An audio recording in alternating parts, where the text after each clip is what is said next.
हरदा की पटाखा फैक्ट्री में हुए हादसे के बाद मुख्यमंत्री मोहन यादव के निर्देश पर जबलपुर प्रशासन भी एक्शन में आ गया। टीमों को जबलपुर में उन जगहों पर भेजा गया जहां पटाखे की दुकानें हैं और जांच कराई गई। एक टीम कठौंदा के पटाखा बाजार भी पहुंची, जहां अधिकारियों ने पटाखा व्यापारियों के जारी किए गए लाइसेंस की जांच की और यह देखा गया कि लाइसेंस में दी गई शर्तों का पालन किया जा रहा है या नहीं। जांच कार्यवाही चल ही रही थी कि कलेक्टर दीपक सक्सेना और एसपी आदित्य प्रताप सिंह भी जांच कार्यवाही का निरीक्षण करने कठौंदा बाजार पहुंच गए। इस दौरान यह पाया गया कि वहां जो पटाखा दुकानें हैं, उन दुकानों में जो स्टॉक किया गया है, उन पटाखों को रखने के समुचित इंतजाम नहीं है। यह भी निर्णय लिया गया कि पटाखा व्यापारियों के द्वारा स्टॉक किए गए माल का वेरिफिकेशन किया जाएगा और इस प्रक्रिया में समय लग सकता है।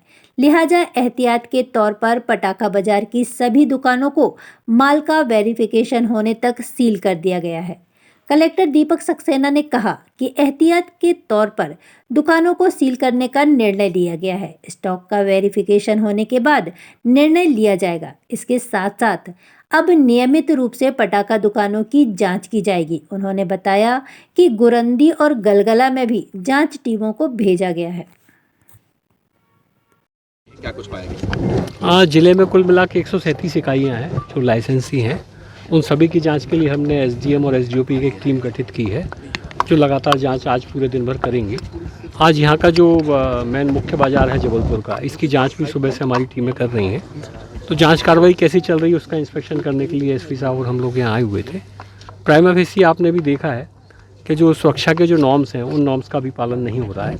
ख़ासतौर से स्टॉक को रखने के लिए जिस तरह के रजिस्टर इनको रखे जाना चाहिए और किस शॉप में कितना स्टॉक है, उसका वेरिफिकेशन नहीं हो पा रहा है। तो और इन सारी चीज़ों को देखते हुए अभी हमने इनके साथ बात करके निर्णय लिया है कि जब तक इनके स्टॉक का वेरिफिकेशन प्रॉपर्ली नहीं हो जाता है, तब तक के लिए यहाँ पर जितनी इकाइयाँ हैं, इन सारी इकाइयों को सील्ड किया जाएगा।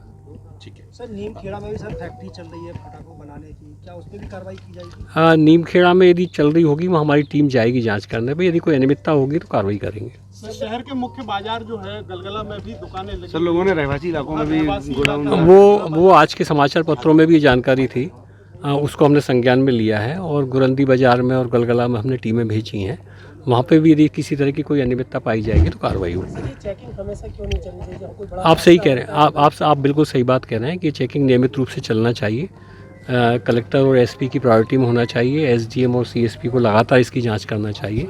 लाइसेंस में शर्तें भी हैं कि इसे नियमित अंतराल पर इसकी जांच होना चाहिए। एक साल में नवीनीकरण होता है तो नवीनीकरण के समय तो 100% इसकी जांच होना चाहिए। इस तरह के जो भी नॉर्म्स हैं इंस्पेक्शन के संबंध में, उन सारे नॉर्म्स का पालन